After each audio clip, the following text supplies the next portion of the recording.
होता है गुजरावाला से चौधरी परवेज इलाही के तर्जुमान चौधरी इकबाल को गिरफ्तार कर लिया गया। पुलिस ने तहरीक इंसाफ रहनुमा ख्वाजा वकार को भी हिरासत में ले लिया। पीटीआई के रहनुमा ख्वाजा वकार को अहाता अदालत से गिरफ्तार किया गया। मियां आबिद हमारे साथ मौजूद है, मजीद उनसे जानते हैं गुजरावाला से। जी आबिद, बताएगा पीटीआई के रहनुमा ख्वाजा वकार को भी अहाता अदालत से गिरफ्तार किया गया।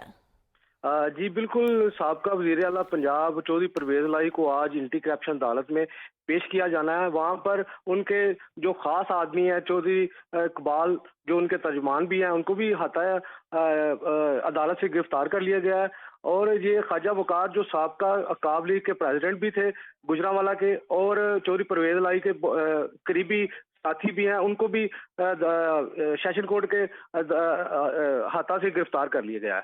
जी सही, बहुत शुक्रिया मियां आबिद।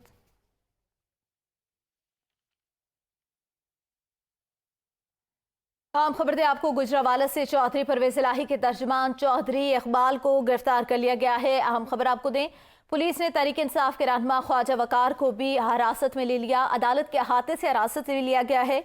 हालांकि सुप्रीम कोर्ट की जानिब से यह कहा गया था कि किसी भी शख्स को अहाता अदालत से गिरफ्तार नहीं किया जाएगा, ये आइन की खिलाफ वर्जी है। लेकिन गुजरावाला पुलिस ने सुप्रीम कोर्ट के अहकामात को हवा में उड़ा दिया और गुजरावाला से चौधरी परवेज इलाही के तर्जुमान और तहरीक इंसाफ के रहनुमा ख्वाजा वकार को हिरासत में ले लिया गया।